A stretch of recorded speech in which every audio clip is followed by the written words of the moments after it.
I want to have songs that challenge people and inspire them, make them think about themselves. Well, what I did, I've read some earlier interviews, and I would like to pick some quotes, and maybe you can comment on them. Yeah. Maybe you don't. Maybe you think it's a strange quote, but let's see what happens. Okay. But first of all, I would like to start off with I read somewhere that you've started 4 studies. What studies did you do and why?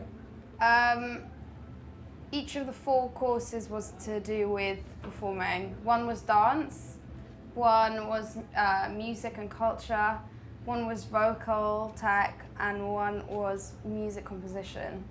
And what was the first, second, third, 4?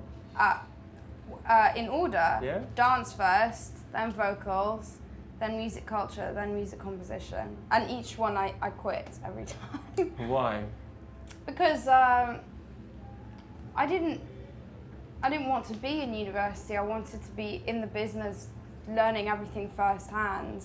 But at the same time, I wasn't good enough in the beginning, so I had to do something with my life. Because if I said, okay, I'm just going to work and do waitressing or working in a shop, it ties you so much that then you don't have any energy to be creative. So university was a good way to buy time for me to get better as a songwriter. And which one of the studies did you actually like, maybe? I liked all of them, but I suppose the music culture one was very interesting. Why? Because I like to analyse why things are the way they are, and for someone who didn't have a lot of knowledge of music before the 90s, it was good to see how punk came about, and 60s music, 70s, 80s. And I learnt some production as well there, so that helped when I started to produce my own stuff. Music culture, you said. Is there, when you did the studies and thought about music culture, is there one period that you said, well, actually that's pretty interesting and people really don't know about it? For me, the most interesting was punk and the riot girl scene. Why? Which was, I think that was early 90s, I think. And the music isn't extremely popular all over the world, but for feminism, from a feminism point of view, it's very interesting. Can you name me a few artists then of the? Babes in Toyland, Juliana Hatfield. Who else? I suppose Courtney Love was a part of it in a way. Who else did I like? I suppose after that, PJ Harvey wasn't in the riot girl scene, but she was started in the 90s and kind of evolved from that as well. And it kind of gave birth to a lot of female artists who didn't adhere to the shiny pop, sexy, kind of female. So that was great for me. It was really encouraging. So because that's for you really, really important, that feminism part. Yeah. I mean, it's understandable because I am a female. I'm not stupid. I analyse everything, and I suppose I analyse other women because I want to see what is the best way to present myself and to move forward and have meaning as an artist. I don't just want to be someone who, looks good in a video. I want to have songs that challenge people and inspire them, make them think about themselves. So, what do you think then is nowadays is the role of females in music? Is it good, bad? Oh, at the moment it's really good. Lots of unique females around doing really good music. Can you name me a few and explain what makes them? For example, LaRue.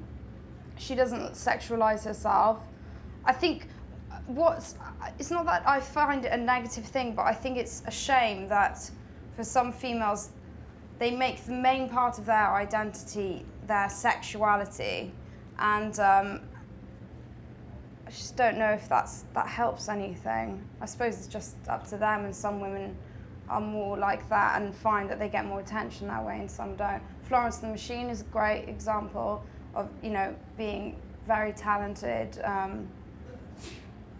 just lovely person as well, and being very successful. So So, but how does it feel then? Because I think you like to look good. Yes. I mean, every person does. Yeah, everyone does. Yeah, so how do you stay on that thin line of not over-sexualizing your image or Of being yourself? constantly aware of it.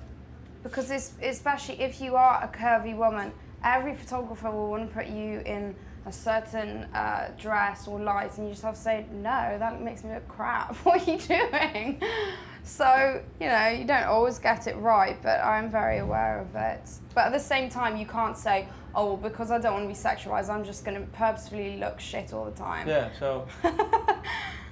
So how do you do it then? Because sometimes if you overthink it, then maybe... Then I don't know. There's no joy. I don't even know if I'm doing it. I mean, it really frustrates me, but I still haven't totally got to grips with it. I suppose it's just having a balance, isn't it? Of, you know, looking how you want to look, but not letting it overtake your overall, well, I suppose your music. You want the focus to stay on your music, for me anyway. So maybe then, was there ever maybe for you, maybe write an album and take another name and let just the music do its work? Oh, I'd love to. I'd love to. Sometimes I wish that I did do this project anonymously, just for the sheer delight of knowing that, well, I suppose as a test, just to see if, how music copes on its own. Because things like videos, I love, and I love the visual aspect of it and of the live show. They really can change. They really can change the identity of an artist for other people. You know, some songs are made into hits because of the videos. So it's a really powerful tool, but it'd be an interesting test.